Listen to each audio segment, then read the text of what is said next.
আমাদের প্রিয় নেতা জননেতা এম ইলিয়াস আলী, ইফতেখার আহমদ দিনার ভাই, জুনায়েদ আহমদ, আনসার আলী সহ শত শত নেতা কর্মীকে খুনের গুম করে রেখেছিল এই সরকার। কেন্দ্রীয় ঘোষিত কর্মসূচির অংশ হিসাবে আজকে জেলা এবং মহানগর যুবদল এই সকল অন্যায়ের প্রতিবাদের দাবিতে আমরা রাজপথে মিছিল করছি। নেতৃবৃন্দ, এই ফ্যাসিস্ট শেখ হাসিনা 5 তারিখ পালিয়ে গেছে। আমরা এই দৃষ্টান্তমূলক শাস্তি চাই। শেখ হাসিনাকে দেশে ফিরিয়ে এনে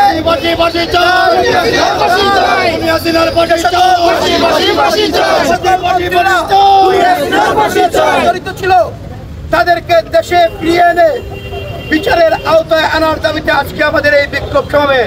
আজকের এই বৈরী আবহাওয়ার মধ্যেও আপনারা বিভিন্ন উপজেলা এবং ওয়ার্ড থেকে এসেছেন এবং আমাদের আজকের এই বিক্ষোভ মিছিল সাকসেস করার জন্য সিলেট জেলা এবং মহানগর যুবদলের সাবেক আহ্বায়ক কমিটির নেতৃবৃন্দরা যেভাবে অক্লান্ত পরিশ্রম করে শৃঙ্খলা ফিরিয়ে এনেছেন, তাদেরকে আমি নাম ধরে সমানষ্ট করবো না। যে 6 জনকে আমরা দায়িত্ব দিয়েছিলাম তাদেরকেও সিলেট জেলা এবং মহানগর যুবদলের পক্ষ থেকে ধন্যবাদ জানাচ্ছি।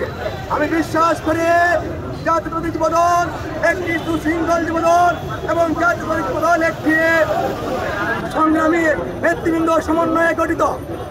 দেশ নায়ক তারেক রহমান সিলেটে যেভাবে জাতীয়তাবাদী যুবদলকে চেয়েছিলেন আমরা বিশ্বাস করি এবং আশা রাখি এবং আমরা ইতিমধ্যে প্রমাণ করে দিয়েছি। দেশ নায়ক তারেক রহমান যেভাবে সিলেটকে সাজাতে চেয়েছিলেন, সিলেট জাতীয়তাবাদী যুবদল সেভাবে উজ্জীবিত হয়ে ঐক্যবদ্ধ রয়েছে। সংগ্রামী নেতৃবৃন্দ, আপনারা জানেন বিগত 15 বছর যাবৎ শাপলা চত্বর এবং পিলখানা সহ বিভিন্ন জায়গায় এই খুনি হাসিনা যেভাবে নির্মমভাবে নির্যাতন অত্যাচার চালিয়েছে এবং ছাত্র জনতার বৈষম্য বিরোধী আন্দোলনে দেশ ছাড়িয়ে পালিয়েছে। ইতিমধ্যে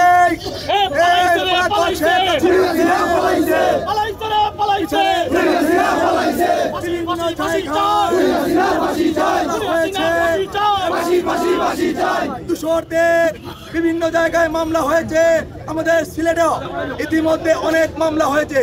আমরা প্রশাসনের দৃষ্টি আকর্ষণ করে বলতে চাই যে সকল দূষরদের বিরুদ্ধে এবং শেখ হাসিনা সহ তার পান্ডাদের বিরুদ্ধে মামলা হয়েছে, অনতিবিলম্বে তাদেরকে গ্রেফতার করে দৃষ্টান্তমূলক শাস্তি দিতে হবে। আমি আবারও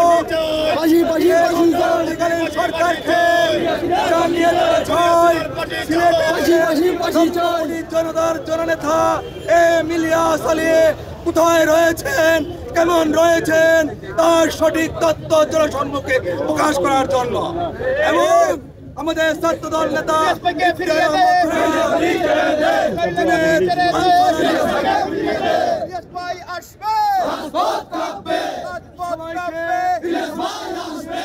ইলিয়াস আলী ফিরিয়ে দেওয়ার দাবিতে আজকে মিছিলের পরবর্তী সমাবেশে আবারও ধন্যবাদ জানিয়ে আমি আমার বক্তব্য শেষ করলাম। বাংলাদেশ জিন্দাবাদ।